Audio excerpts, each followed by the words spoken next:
ఇక్కడికి విచ్చేసిన అభిమానులు, మిత్రులు, ఆప్తులు, బంధువులకి అందరికీ నా పేరు పేరున నమస్కారాలు తెలియజేసుకుంటున్నాను. మే 12, 2025 మా నందమూరి కుటుంబానికి మరియు నందమూరి అభిమానులకి ఇది మర్చిపోలేని రోజు. మన విశ్వవిఖ్యాత నట సార్వభౌమ మన అన్నగారు అంటే మా తాతగారు 1949 మన దేశం సినిమాతో ఆయన సినీ ప్రయాణం మొదలుపెట్టారు. ఆయన కృషి, పట్టుదల, దీక్ష, ఏకాగ్రత ఆయన అంతటి మహనీయుడిని చేసింది. ఆయన ఎన్నో పాత్రలు పోషించి ధృవతారలాగా మిగిలిపోయారు చలనచిత్ర రంగంలో.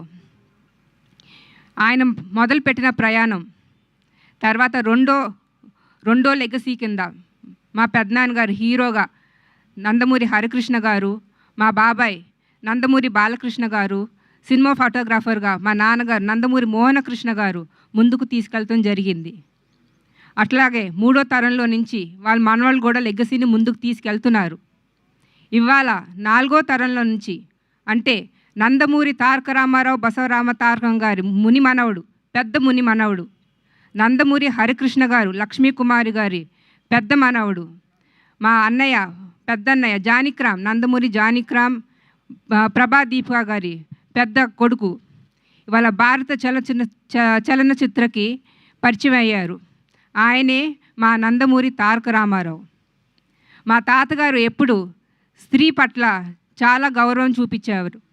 అట్లాంటిది న్యూ టాలెంట్ రోడ్స్ అనే ప్రొడక్షన్ నెంబర్ 1కి ప్రొడ్యూసర్గా యలమంచలి గీతా గారు ప్రొడ్యూసర్ అయితే ఆవిడికి సపోర్ట్ ఇస్తానికి మా ముగ్గురు మేనత్తలు అంటే నందమూరి ఆడబడుచులు ఇవాళ ఇక్కడికి రావటం, సినిమా ఓపెనింగ్ చేయటం విశేషం.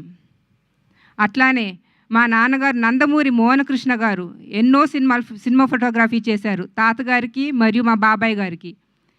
చాలా గ్యాప్ తర్వాత ఇవాళ వైవిఎస్ చౌదరి అన్నగారి కోరికపై ఆయన మళ్ళీ ఇవాళ ఆయన మనవడు ఎన్టీఆర్కి ఫస్ట్ ముహూర్తం షాట్ తీశారు. నేను వైవిఎస్ చౌదరి అన్నకి చాలా థ్యాంక్స్ చెప్పుకుంటున్నాను.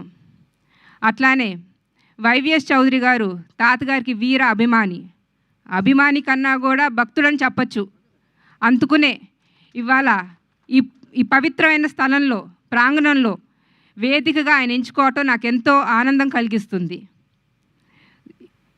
ఇంకా ఆ దేవుడు దయ వల్ల మా తాతగారు నాయనమ్మ ఆశీస్సుల వల్ల మా రామ్కి ఇంకా ఎన్నో సినిమాలు రావాలని, ఆయన ఇంకా ముందుగా ఎన్నో సినిమాలు చేయాలని, సక్సెస్ కొట్టాలని కోరుకుంటున్నాము. జై ఎన్టీఆర్, జై జై ఎన్టీఆర్.